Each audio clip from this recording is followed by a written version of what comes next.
Tonight on CTV3 News, Immigration Department files police report over $160,000 in missing funds. Investigation signals one individual so far, but there could be more persons involved. Also on the front of the Immigration Department is the alleged sick-out carried out by a group of employees. Belizeans face continued economic challenges in April as the cost of living edged higher. Here in the North, Belize's sugar industry takes a major leap towards modernization with $3 million seed nursery initiative. And with only a few weeks left for the closure of the 2025-2026 crop season, we asked the miller if the end result will be as sweet as the sugar produced. These are some of the stories we have for you tonight in our newscast for Thursday, May 28, 2026.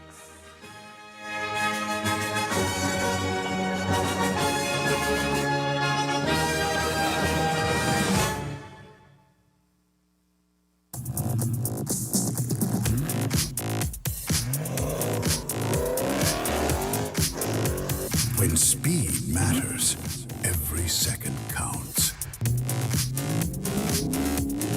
Get ahead with ExpressNet. Fast, reliable, ready when you are.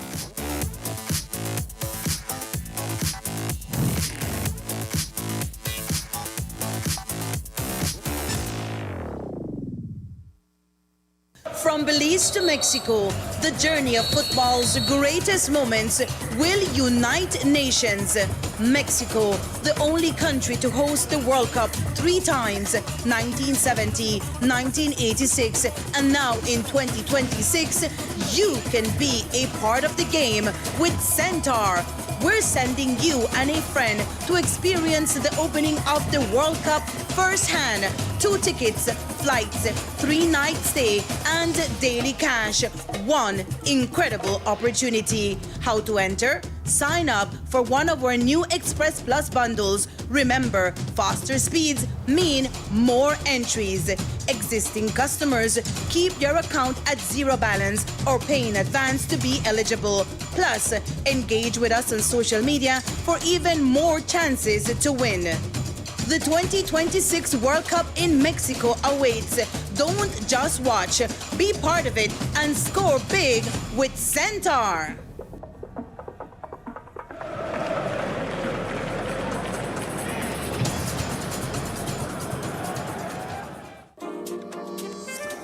From whiskeys and wines to elegantly crafted cocktails.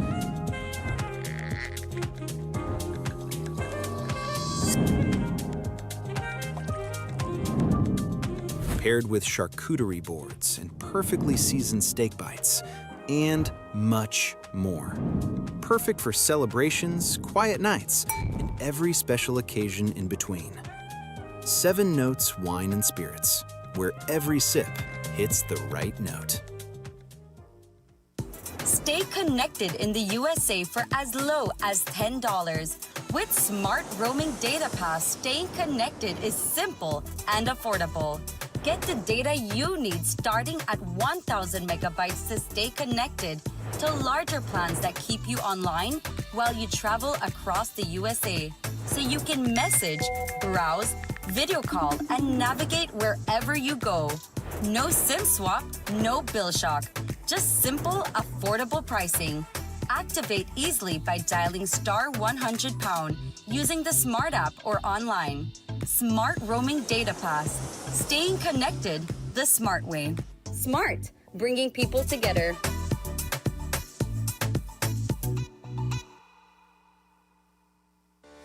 My name is Dr. Rosita Jimenez, and I'm a general laparoscopic surgeon. We have just finished an emergency appendectomy, and we're now moving on to our second operating theater for our laparoscopic gallbladder staining. Basically, this is very easy to diagnose. Simple abdominal ultrasound or a pan-abdominal ultrasound can give us the diagnosis. Laparoscopic gallbladder removal surgeries, 90 to 80% of the time, are done due to gallstones. However, there are other conditions like tumors, malfunctioning of the gallbladder that also are reasons to get a laparoscopic surgery. We also have an amazing CT scan and X-ray unit who work hand in hand with our doctors. Instruments used in laparoscopic surgery are chokers like these. It makes it easy for us to do the surgery through these entry ports.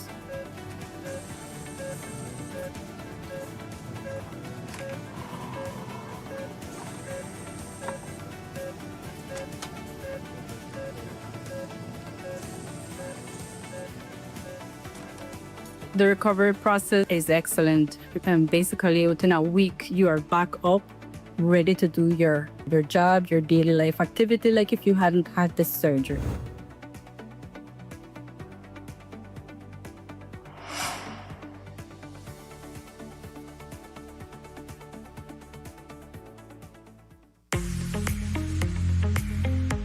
The Orange Walk Town Council is inviting applications from suitably qualified and motivated individuals to fill 5 garbage fee collector positions within our revenue department.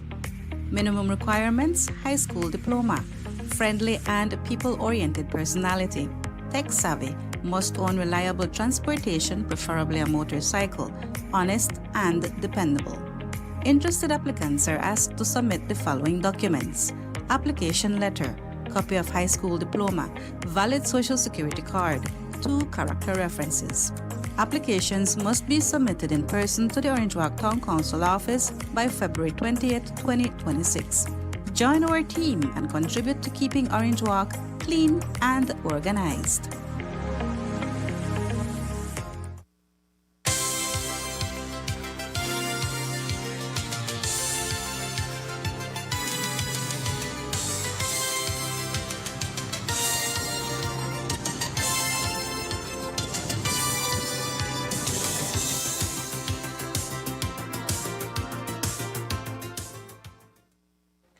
Good evening with your news also simulcast on Fiesta FM 106.7. I am Joanna Rodriguez.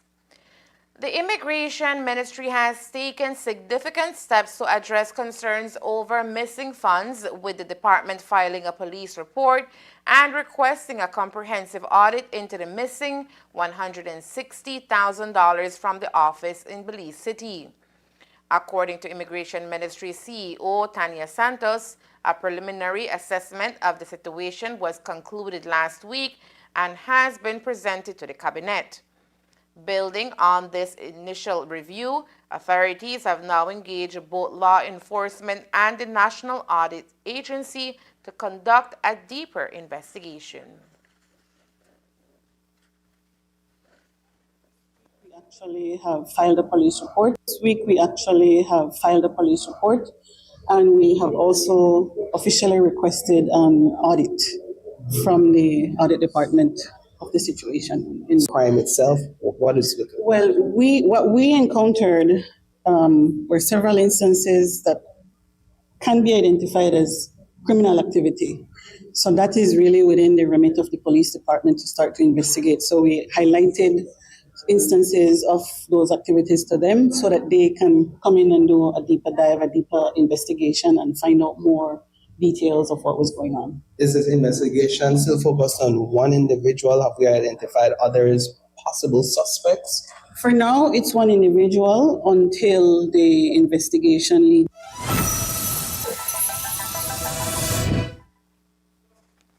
In the case of the 2 missing nationality certificates from the Belmopan office, a report has also been lodged.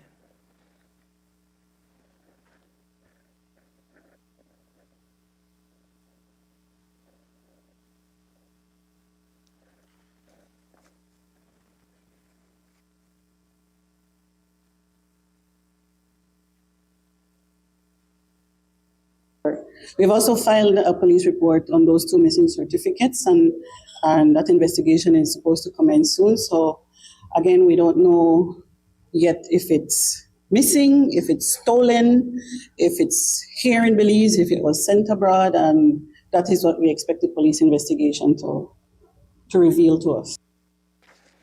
While the investigation into the missing monies currently centers on a single individual, Santos indicated that this focus might broaden as the inquiry progresses. Another issue being addressed by the Ministry of Immigration, which also prompted an investigation, concerns a recent sick-out carried out by several employees a few weeks ago. The ministry has now announced the conclusion of its probe into a group of staff members calling in sick simultaneously during the Easter holiday period at the western border. As anticipated, there was no evidence to support claims of a coordinated sick-out, according to Tanya Santos, CEO of the Immigration Ministry. Despite this, Santos revealed that the investigation did uncover multiple grievances and dissatisfaction among staff members, which have been formally documented and communicated to relevant authorities. Oh, yes, we have addressed that. We have completed our investigation. There was, as we expected, no evidence of a coordinated sick-out. We did find, through the investigation, several areas of complaints and dissatisfaction by the staff, and we highlighted to them what those were in letters, and also to some of them who wrote to their attorneys, and advising them what is the process when they have these grievances. And there are also reports during that investigation of some level of corruption happening there at the western border overall. So what are some of those, and are those being investigated? Yes, we are always busy at the immigration department working on situations like that as they reveal themselves. Employees who had legal representation were also advised on the proper procedures for lodging formal complaints. Businessman Chris Rosado is charged with causing death by careless conduct in connection with a fatal traffic incident that resulted in the death of police officer Arsenio Cos, appeared before Justice Derek Sylvester at the High Court on Wednesday morning. Although he was unrepresented at the hearing, he informed the court that he has engaged attorney Dr. Lyndon Jones to represent him. The case originated from a preliminary inquiry which initially led to Rosado being committed from the lower court on a manslaughter by negligence charge. However, on April 8, 2026, the indictment was amended, replacing the original charge with causing death by careless conduct. The incident in question took place on July 28, 2025 along the Philip Golson Highway, resulting in the tragic death of police officer Arsenio Cos. During the hearing, Justice Sylvester explained the procedures of the High Court to Rosado and emphasized that his attorney must be present at the next court session. At that time, Rosado will be formally asked to enter a plea. Rosado, who owns 30 Thursday located at Newtown's Barrack in Belize City, had his bail of $6,000 along with two sureties of $3,000 extended until the next court date. The next court appearance is scheduled for June 9, 2026. Belizeans faced continued economic challenges in April as the cost of living edged higher, driven by increases in fuel prices, grocery items, and electricity rates. Overall, inflation for the month of April climbed by 2.9%, reflecting ongoing financial pressures on households across the country. The latest Consumer Price Index (CPI) report from the Statistical Institute of Belize (SIB) revealed that the national inflation rate rose from 119.6 in April 2025 to 123.2 in April 2026. SIB noted that the category encompassing housing, water, electricity, gas, and other fuels experienced a 2% increase, primarily due to elevated electricity tariffs introduced earlier this year and rising LPG costs. The average price of a 100-pound cylinder of cooking gas saw a notable jump from $127.63 last year to $136.47 this April. Meanwhile, transportation costs saw the sharpest rise, largely attributed to higher fuel prices nationwide. Diesel prices surged from $11.66 per gallon in April 2025 to $14.68 this year, marking a 26% increase. Regular gasoline prices increased by 15.7% and premium gasoline rose by 11%. Grocery prices also continue to climb, placing additional burdens on families already managing tight budgets. Food and alcoholic beverages prices increased by 2.6%, with notable hikes in meats, sugar, fruits, and beverages. Stew pork prices rose by nearly 14%, beef steak by 9.3%, and whole fish by 9.4%. Sugar experienced a significant jump of 19.3%, while fruits like lime became 29.2% more expensive compared to last year. In the service sector, restaurants and cafe prices saw upward movement, and healthcare costs increased by 3.3%, driven by higher fees for medical consultations, medications, and procedures. Among the various municipalities, Orange Walk Town recorded the highest inflation rate at 4.2%, whereas Belize City experienced the lowest increase at 2.4%, illustrating regional variations in the economic impact felt by residents. With only a few weeks left for the 2025-2026 sugarcane crop season, officials from the Belize Sugar Industries Limited say the industry has seen significant improvements compared to last year's crop. Cane Farmer Relations Manager for BSI, Olivia Aviles, says the current season has performed better in several key areas, including the amount of cane delivered, sugar production, and overall cane quality. According to Aviles, despite facing challenges throughout the season, including unfavorable weather conditions and issues at the mill, the industry has managed to maintain steady production. She noted that the mill is also preparing for the next crop season, though significant investments aimed at improving operations and efficiency. Well, this year, this crop is going a lot better than last year. For example, we have produced more sugar than last year. The quality is a lot better. The TCTS currently is at 10.5, and last year it was at 11.8, which caused, of course, the sugar to be less.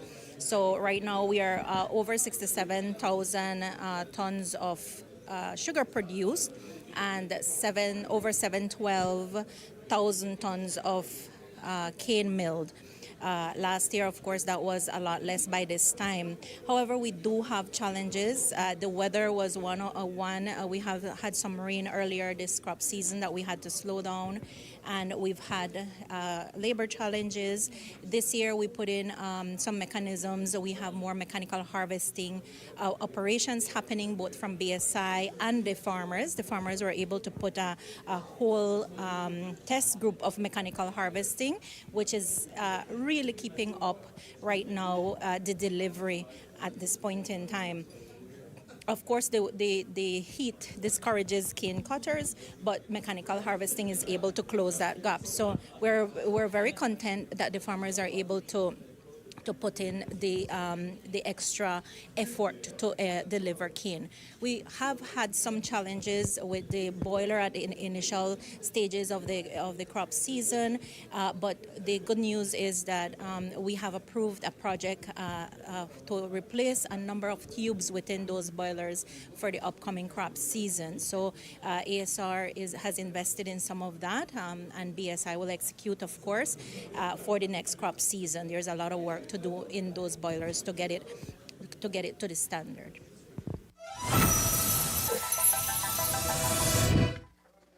While the overall outlook for the season remains positive, Aviles acknowledged that the industry is not expected to meet the original projections that were set at the start of the crop in terms of total cane deliveries.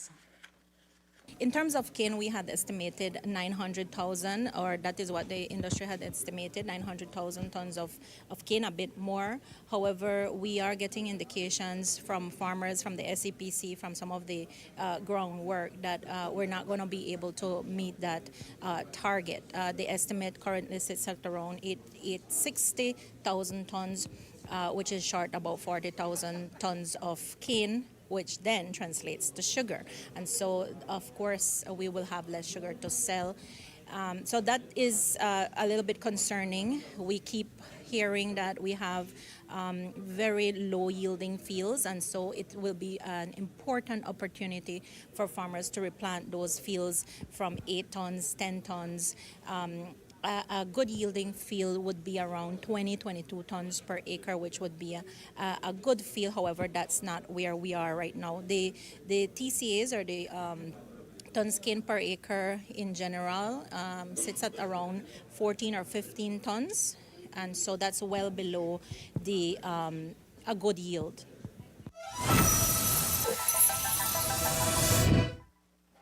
Even with maintained challenges, the improvements seen this year, according to the millers, are encouraging and provide a stronger foundation heading into the next crop season. Coming up next, public outrage grows over doubling electricity bills as the BEL cites usage and rising fuel costs. Experts urge conservation to curb soaring expenses. Stay tuned. Stay connected in the USA for as low as $10. With Smart Roaming Data Pass, staying connected is simple and affordable. Get the data you need starting at 1,000 megabytes to stay connected, to larger plans that keep you online while you travel across the USA, so you can message, browse, video call, and navigate wherever you go. No SIM swap, no bill shock. Just simple, affordable pricing. Activate easily by dialing *100# using the Smart app or online. Smart Roaming Data Pass. Staying connected the smart way. Smart, bringing people together.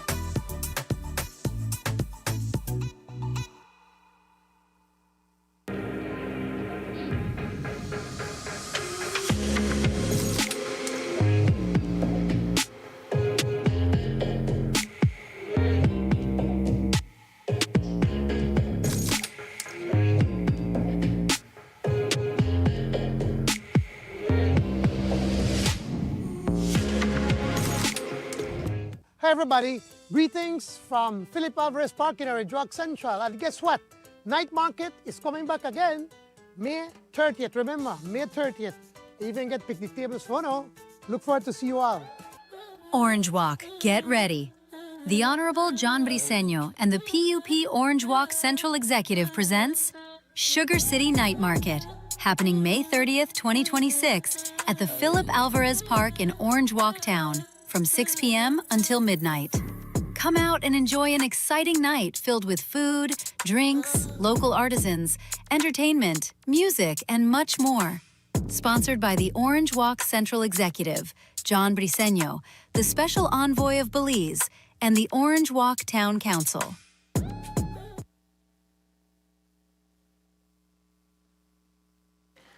Over the past weeks, many Belizeans have noticed a sharp increase in their monthly electricity bill since the dry season began, and residents are not imagining the surge. The issue has become widespread across the country, prompting discussions on what's driving these elevated costs. On Wednesday, Leroy Almendarez, CEO of the Ministry of Public Utilities, addressed the public to clarify the main factors behind the rising electricity expenses. While the straightforward explanation involves increased consumption and reliance on imported power, the details reveal a more complex situation. Almendarez explained that Belize currently sources over half of its electricity from Mexico. This dependency on imports is a key contributor to the higher bills. Since Belize does not set the prices for imported electricity, the system operates on a pass-through basis. Essentially, the cost BEL pays for power per kilowatt hour directly influences what consumers pay. Now, this whole situation about bills increasing, we must again reference what's happening in the Strait of Hormuz. And why I say that is because we import power. If we were generating all the power we need, then we control that. Unfortunately, when you're consuming more, that's also a strain on BEL. They must find the power to supply to your homes when everybody puts on their lights and, at the same time. We import over 50% of our power from Mexico, over 50%, and that, really, that's quite a lot. Now, do we control the prices on that? We don't. And because we don't control the prices, and power is a pass-through, meaning whatever it's purchased for, that's the power. Let us say if BL buys it for 10 cents per kilowatt hour, and that's capacity that you're using. You are supposed to pay 10 cents as well. But that's not what is happening, and so that is why these requests are made to the Public Utilities Commission almost, on a yearly basis for PUC to review and to see what are the changes that have occurred and how BL may be able to recover that cost that it did not pass through to consumers.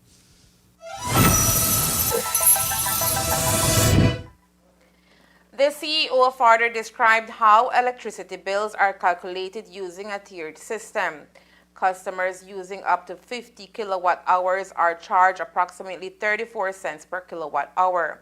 When usage exceeds that into the 51 to 200 kilowatts per hour range, additional charges apply. Each tier adds to the total bill, especially as consumption increases. You take a look at your light bill, you will see that you have different bands and it tells you what it's cost, just like when you go to the store. Between 0 and 50, it's about 34 cents per kilowatt hour. You multiply that to it, if that's all you use, that's your bill. But once you go to 51, there's a band now, 51 to 200, and there's another cost per kilowatt hour in there as well. Multiply all of those things, and at the bottom line, it tells you what your bill is. So the first thing to look at is look at that bill and look at your consumption over time and see how that has increased. For a bill to go from 100 to 700, really, that's a stretch when you really think about it. But again, look at the consumption. Take a look at your electricity within your homes as well to make sure that leaking is not occurring, and that even though you believe, you're probably left on, sometimes I must also say this, and the electricity people or electrical engineers will tell you, if you keep something plugged in, if you keep everything plugged in, really those things are still pushing power.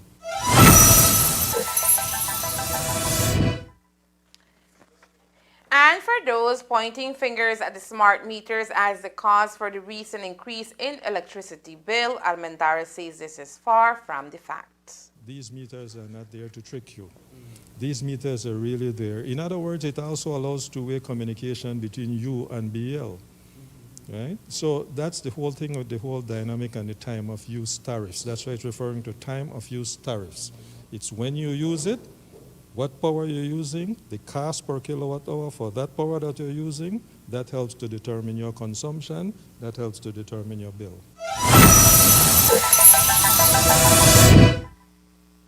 The overarching message from the ministry is that elevated bills during the dry season are primarily due to increased usage of fans, air conditioners, and other appliances as demand rises. Until Belize reduces its dependence on imported electricity, consumers will likely feel the impact of pass-through pricing whenever demand spikes. Stakeholders in Belize's sugar industry gathered today for the official signing of contracts to establish cane seed nurseries under the Clean Seed Project.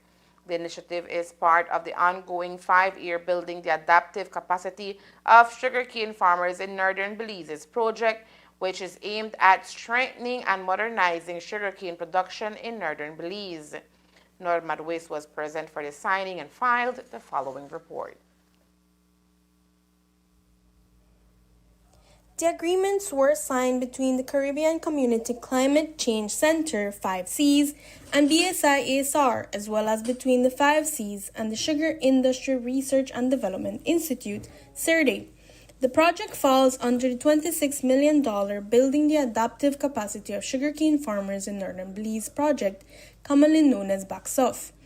Today's signing officially marks the start of the implementation phase, which includes the establishment of primary and secondary nurseries that will provide disease-free, genetically stable, and uniform cane seeds for replanting across the industry. So the project has a 5-year period, and as I said in my remarks, we have just 1,290 something days left in the project. And so the idea is that in order to get the 10,000 acres planted, we'd have to be doing about 3,000 plus acres per year of the of planting. So we are trying to ensure that there is a pipeline of seeds that will be arriving when it's the cycle, so that they can go in first from the BSI and from the University of Belize. They're delivered to the nurseries, then they're moved from the primary to the secondary and then into the farmers' fields, right? The associations are playing an extremely important role because they're identifying suitable lands from amongst their members, and those lands will then host both primary and secondary nurseries, and then from there into the fields. What I think is really the transformational aspect of this is not only are we providing clean seeds for the duration of the project, but after the project ends, these nurseries will still be there that then can continue to supply the farmers with the seeds that they need. I think ultimately what we're doing here is we want to ensure that not only is the industry more resilient to the effects of climate change, whether that's drought, whether that's more rainfall, but we're also ensuring that the productivity of the fields increase. And when that increases, the amount of sugar that is obtained from 1 acre of land will also increase, which means then that the farmers are able to get more income from their initiative. So this is it's at the whole cycle. And beside just the clean seeds, the project is also paying for irrigation to happen in some of these fields. It's also paying for composting to ensure that the soils are being treated. Because as you heard from Sirdi, when you're using the same soil over and over and you're not replenishing the nutrients, then you need to do more fertilizers. But because of the fair trade, that's also, so you have to look at organic fertilizers. So this project is really responding to what the farmers and industry have said that they need to transform the industry. And we're happy to say that on behalf of the 5 Cs, that we are absolutely thrilled that the Green Climate Fund approved a project for $25 million to make this project possible. As part of the clean seed process, BSI ASR has established a large-scale tissue culture propagation greenhouse in Orange Walk. The facility is equipped to produce disease-free plantlets annually to support the industry's replanting efforts.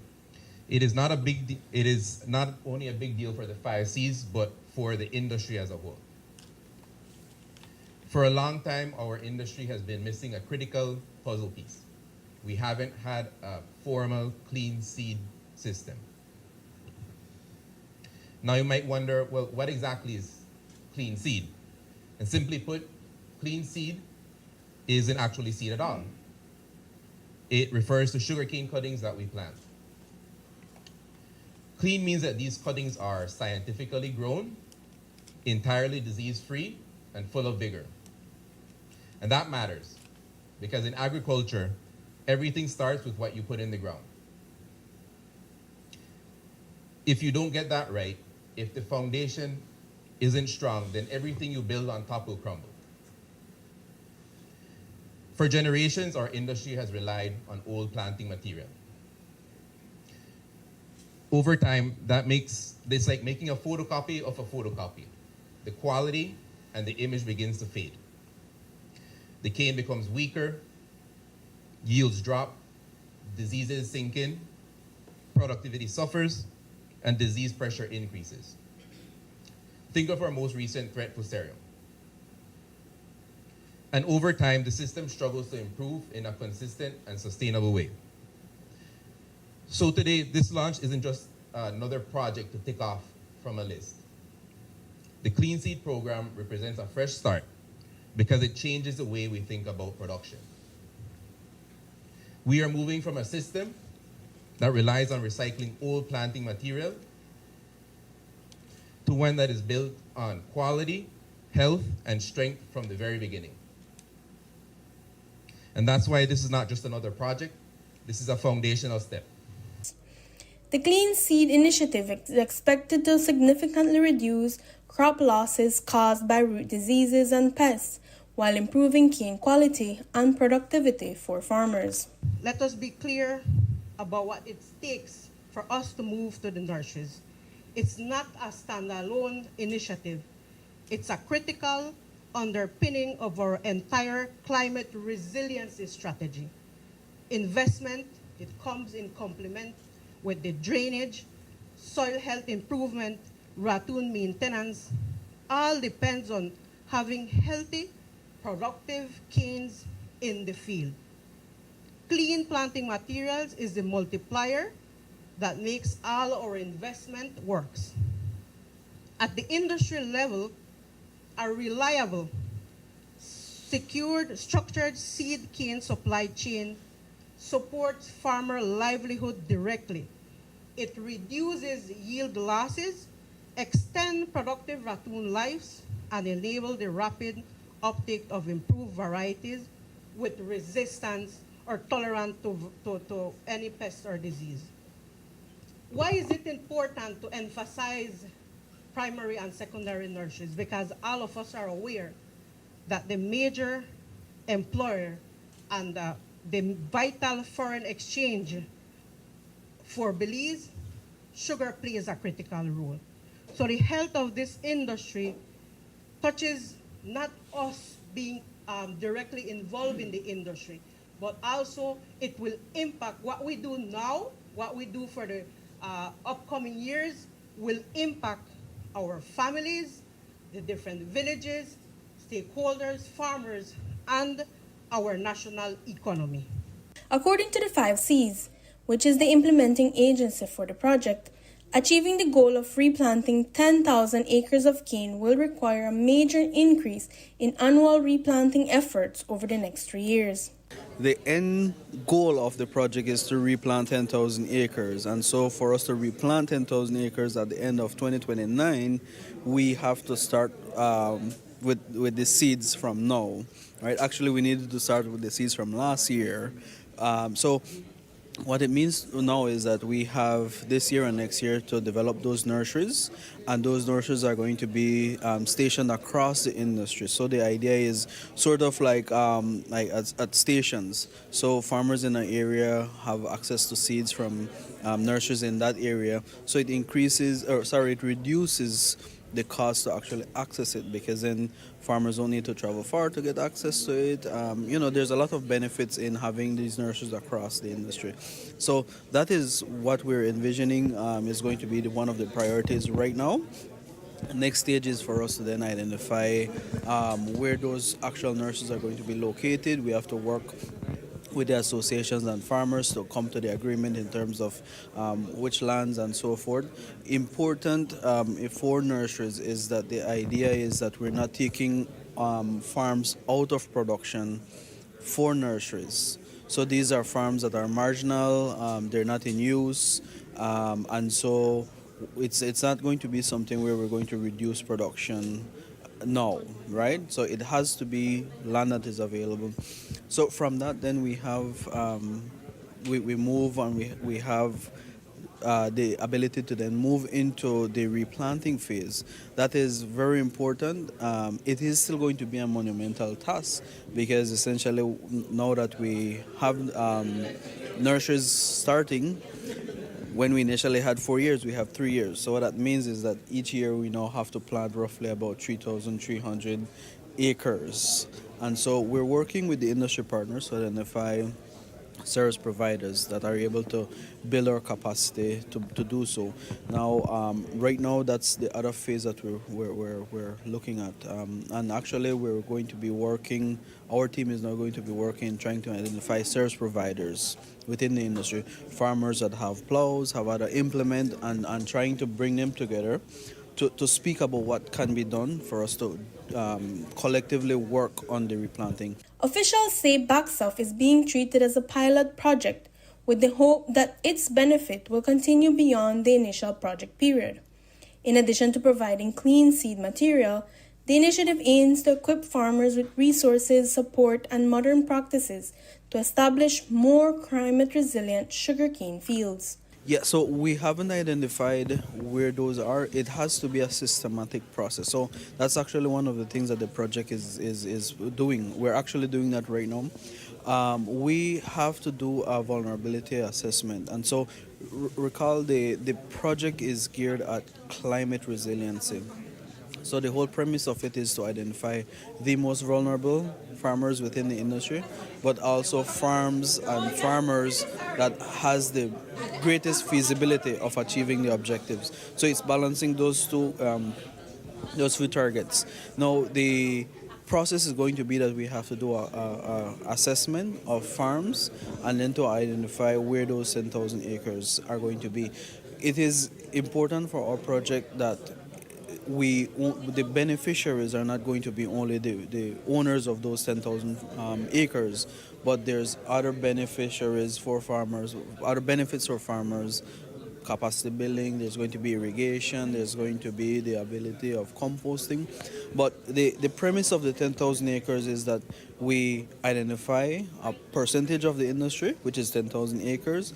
We show that if you do all of these interventions in the right way, that you're going to increase productivity and then provide an opportunity for the economics to work so that other farmers have access to the financing. There's evidence that if you do all of these things the right way, it works. So financial institutions have the impetus to say, yes, we've seen it work through BACSOF, and so we are willing to make that additional investment to our farmers.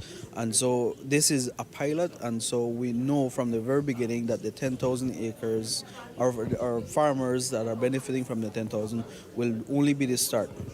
We're hoping that then there's this is the start of the snowball that moves into the industry, actually allowing for that to happen. Today's signing represents an investment of close to $3 million US. Reporting for CTV3 News, Norma Riz.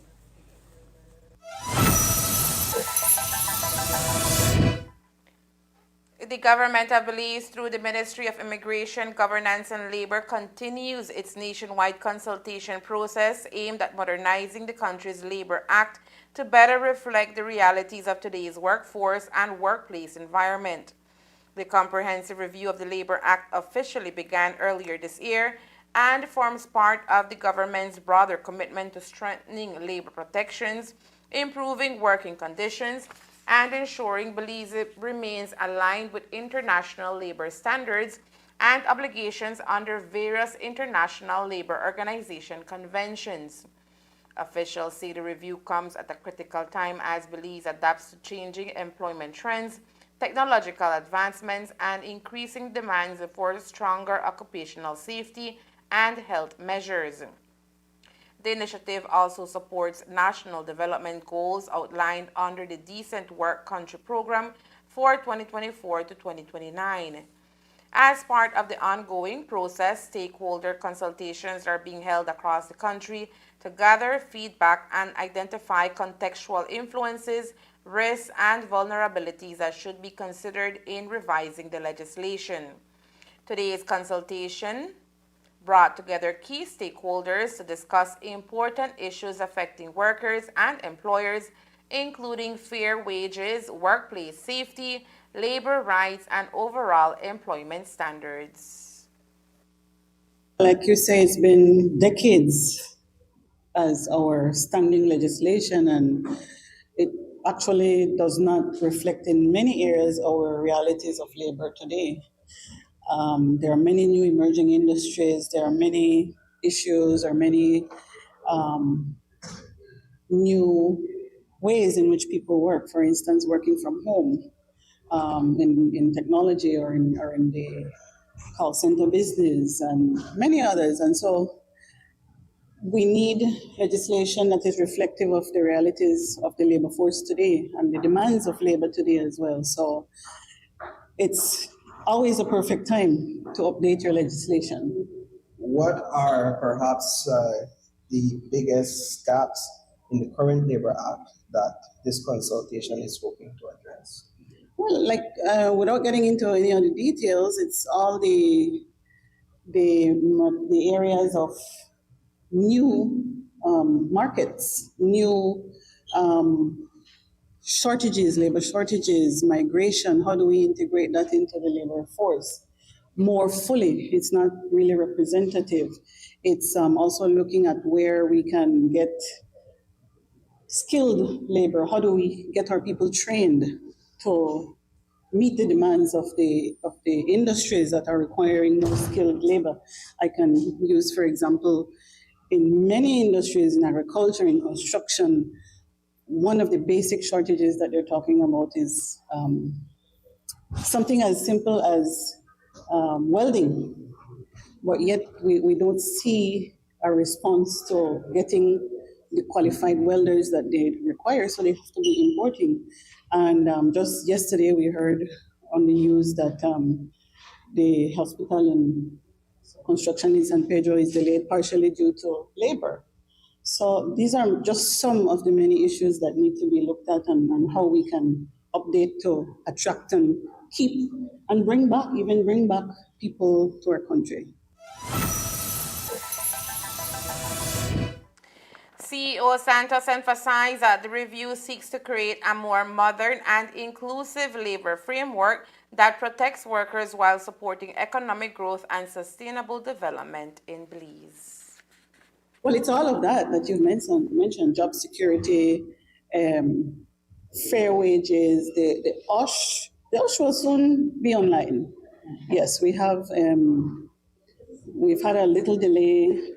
The Senate is taking a little more in-depth look at it. We've received their feedback. That will take us some time as well to update and send back. But yes, all that you have mentioned are areas that workers can look forward to, but also employers will also need to be protected and also be in a position to strengthen their own workplace policies, and also consideration on the costs that these changes will have for employers. So all of that.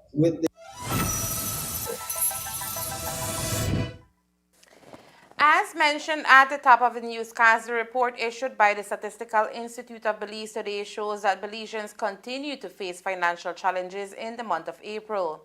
In the area of confidence in the economy, the report shows a further dip in April, reflecting growing concerns about the country's financial outlook.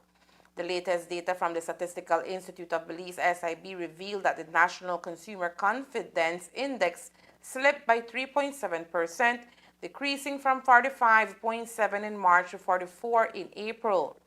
This decline signals an increase in pessimism among consumers regarding both current economic conditions and future prospects. SIB's analysis indicates that the downturn was primarily driven by waning optimism about the country's macroeconomic trajectory and household financial stability over the coming year. Notably, the expectations segment of the index experienced the steepest fall, dropping 7.7% from 54.6 to 50.4. Conversely, perceptions of present economic circumstances measured by the present component fell by 5% from 43.2 to 41, highlighting concerns about current household financial health. Interestingly, there was a slight uptick in consumer sentiment related to large household purchases. The durable goods component increased by 3.3% from 39.3 in March to 40.6 in April, suggesting that some Belizeans remain cautiously optimistic about buying major items such as appliances, furniture, and vehicles. Regional data shows that Stan Creek experienced the most significant decline in consumer confidence, with its index falling by 14.1% from 51.9 to 44.6. This sharp decrease was largely attributed to more negative perceptions of the current economic climate and diminished optimism about future financial conditions within the district. In contrast, Belize District was the only region to register a rise in confidence, with its index climbing 4.4% from 44.5 to 46.5, thanks to improvements across all three subcomponents of the index. Demographic analysis reveals that confidence among males decreased by 4.6%, while among females it declined more modestly by 2.1%. The most notable drop was seen among individuals ages 25 to 34, whose confidence index fell by 10.5%. Conversely, those ages 5 to 55 and older reported a 7.6% increase in confidence, suggesting a more optimistic outlook among older Belizeans. Ethnic differences also emerge, with persons identifying as Mestizo Hispanic experiencing the largest decline of 11.8% in sentiment. Meanwhile, individuals of Mayan descent showed a positive shift, with their confidence index rising 5.1% during the month.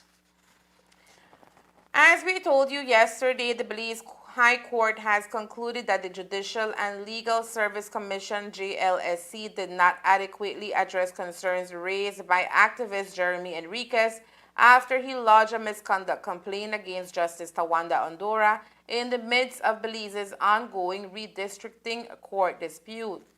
Enriquez claimed that an unmuted microphone captured a concerning conversation between Justice Ondora and another judge during a lunch break, which led him to question the judge's impartiality. In response, he submitted audio recordings to the JLSC and awaited a formal reply. However, the court noted that the commission's response were brief and lacked substantive engagement, often amounting to vague acknowledgments. Justice Alexander dismissed the JLSC's defense that Enriquez's patience had worn thin, stating that his actions were reasonable given the circumstances. The court found that the commission's handling of the complaint was inconsistent with Belize's pre-action protocols and ordered it to cover Enriquez's legal costs.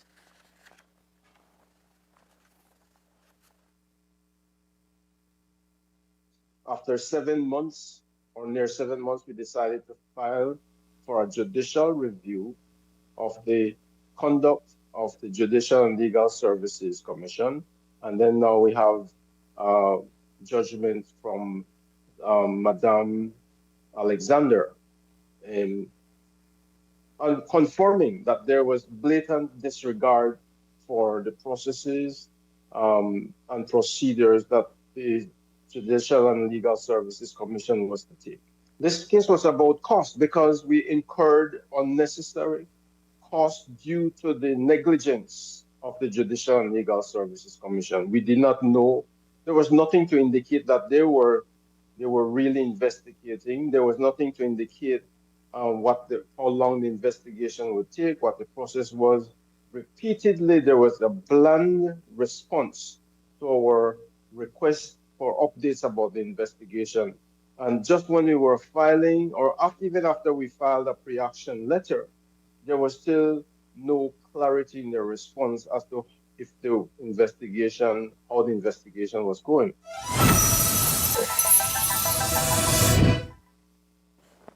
Additionally, Enriquez requested that the court award him legal expenses and certify the case as sufficiently complex to warrant legal representation by both a senior and a junior lawyer, which would obligate the JLSC to fund both positions. The judge agreed, noting that the proper procedural handling by the JLSC could have been prevented the need for such legal action altogether. The financial figure to be awarded is yet to be determined.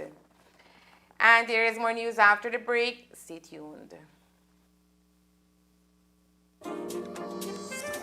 From whiskeys and wines to elegantly crafted cocktails.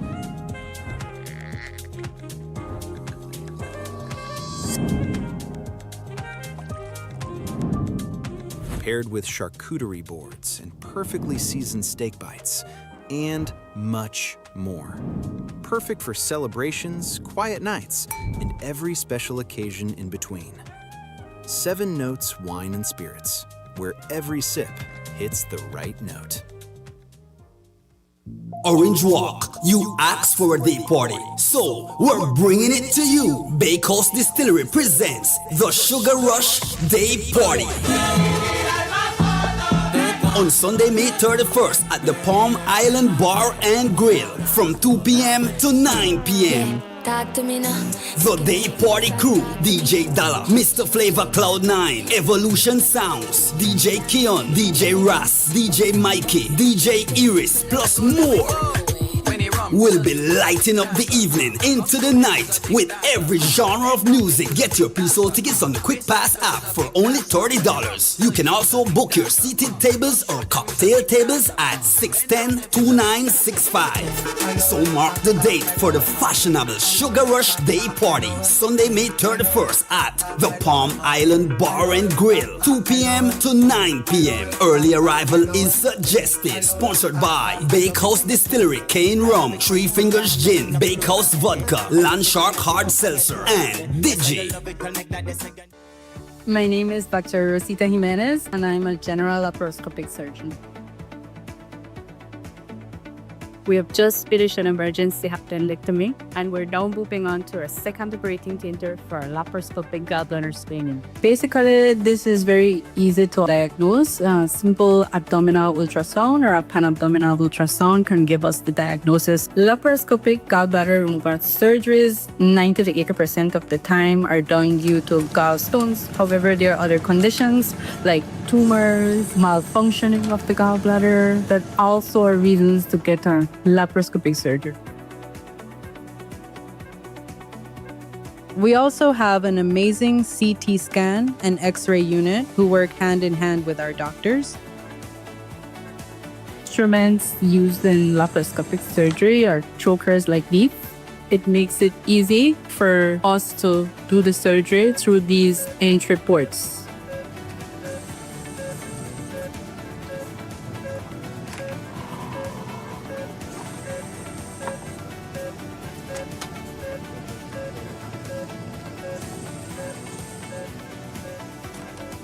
The recovery process is excellent.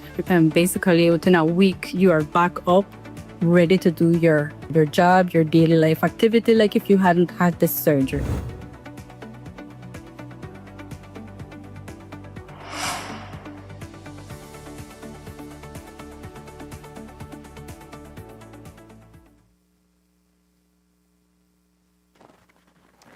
In a significant step towards enhancing justice and support for survivors of sexual offenses, the Ministry of Human Development, Family Support, and Gender Affairs, in partnership with the National Commission for Families and Children, NCFC, and the National Women's Commission, NWC, convened a high-level special meeting on understanding sexual offenses in Belize.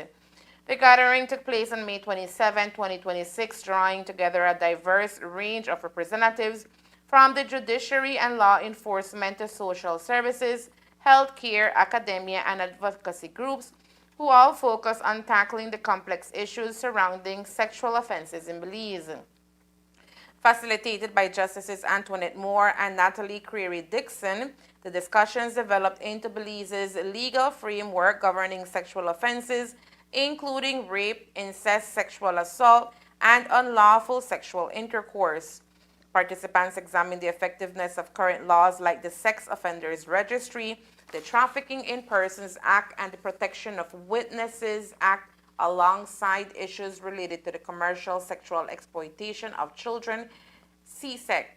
A major highlight of the meeting was the focus on survivors' experiences and the persistent gaps within the justice process, from initial reporting to courtroom proceedings.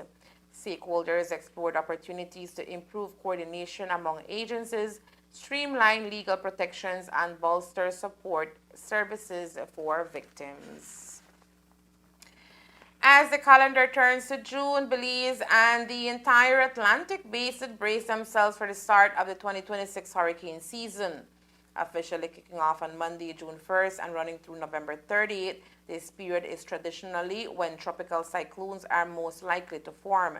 However, experts caution that storms can sometimes develop outside these dates, reminding everyone that preparedness is key year-round.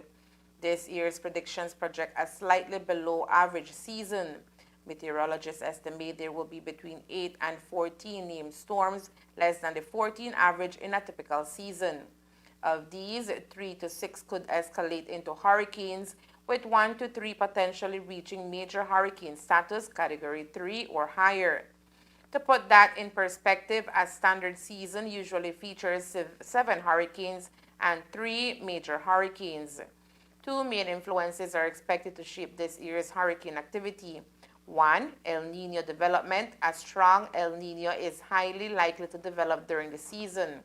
Historically, El Niño tends to suppress Atlantic hurricane activity, meaning fewer storms may form or intensify. 2. Warmer Atlantic waters. On the flip side, sea surface temperatures in the Atlantic are projected to be warmer than average. These warmer waters serve as a fuel source, potentially energizing storms and increasing their strength. While these factors may seem contradictory, meteorologists emphasize that predicting the exact number, timing, or path of storms remains a challenge. Some of the forecasted storms could strike Belize, or the country could remain unscathed, underscoring the importance of vigilance regardless of predictions.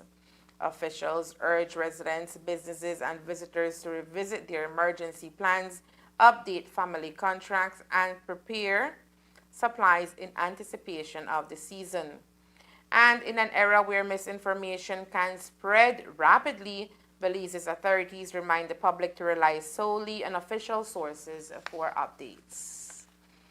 And that's the news. We invite you to join us for another newscast on Friday, May 29th here on CTV3 News and Fiesta FM 106.7. Remember that to read a text version of the news, you can visit our website at ctv3belizenews.com. You can also log on to our Facebook page for current stories at facebook.com/CTV3BelizeNews or our YouTube channel at CTV3 News BZ. From all of us here at CTV3, thank you for watching and listening. Good night.